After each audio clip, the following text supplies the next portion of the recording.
they are much more adept at politics and the wielding of power in Washington this time around, Eli. Absolutely. And they're all on the same page. They're all on Donald Trump's team. They don't come in with a career in the Defense Department, or they don't come in with years and years of and these are Donald Trump people. They are MAGA people in the White House. They're all on the same page. And they are not going to be there unless they are doing exactly as he wants. And so, you have a president who was out of the White House for 4 years and who thought about the people that he hired, who in the end criticized him, testified against him, quit on him, had to be fired. All that drama. He didn't want it anymore. He wanted people who towed the line, his line. And, seeing an attorney general resign, right, that's the outlier in this term, because nobody that close to him is doing that. I mean, I don't think we appreciate how unusual it is to see the attorney general, the president writing to her directly on social media and telling her what to do when, up until this presidency, there's been this long tradition of independence and separation between the White House and the Justice Department. And you now have an attorney general who is traveling with the president to sporting events, who is there, propping him up at cabinet meetings, complimenting him. It's just a very different situation. And I think it's what gives a lot of legal observers real consternation. Yeah, Michelle, I mean, there's a reason why I started with the Alberto Gonzales controversy. It's the closest allusion I have to the moment that we are living in right now. And back then, this idea that U.S. attorneys were fired on political grounds created a real stir in Washington, and not just among Democrats. There were a number of Republicans who were outraged, congressional, investigations with Republicans demanding answers and being highly critical of President Bush's AG. Yeah, I wouldn't be looking for that from this Congress going forward. I mean, what I noticed from the clip that you showed was how awkward George W. Bush looked. It's not that he looked guilty, but he looked a little uncomfortable having to answer questions about this. Whereas Trump's superpower is he is completely shameless. He always says the quiet part out loud when confronted about this sort of thing. He just doubles down on what a terrible person, say, Eric Siebert is, or what kind of vicious attacks he suffered at the hands of Tish James or Adam Schiff. I mean, it is completely his game, and everybody's just kind of letting him play it.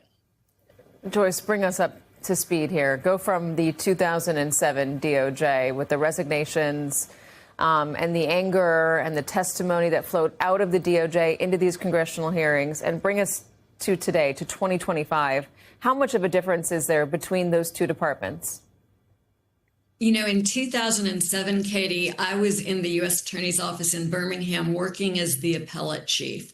And when this story of the fired U.S. attorneys broke, everyone in the Justice Department was talking about it. It was an outrage. Although the U.S. attorneys were fired for different reasons, a lot of the concerns about them that the White House had focused on a failure to prosecute enough public corruption cases, or a failure to go after people who were being accused of voting fraud. And at the time, it was clear to everyone, regardless of party, that what had happened was wrong.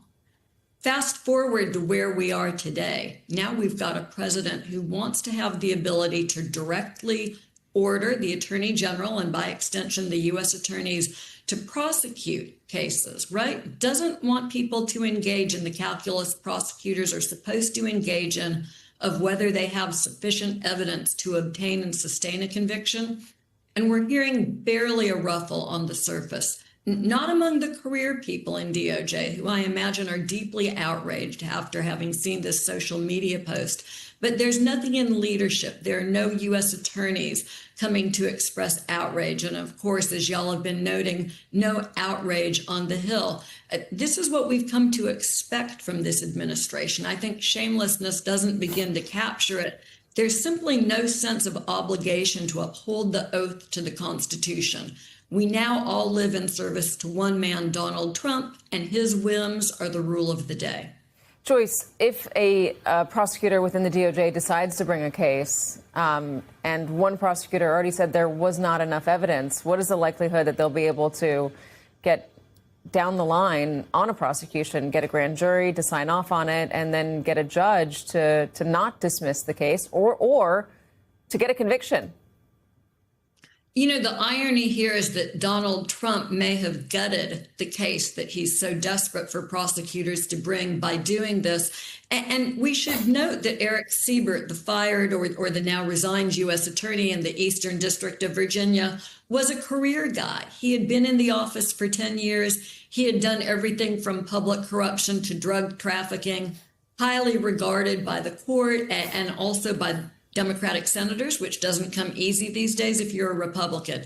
So this is somebody who understood what was on the table when he decided not to prosecute this case.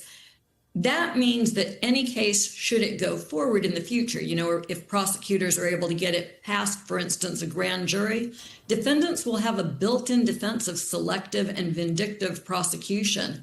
And those motions are usually hard to succeed on. Hunter Biden tried that, saying that he had been singled out because of who his dad was and had been prosecuted for crimes no one else was prosecuted for.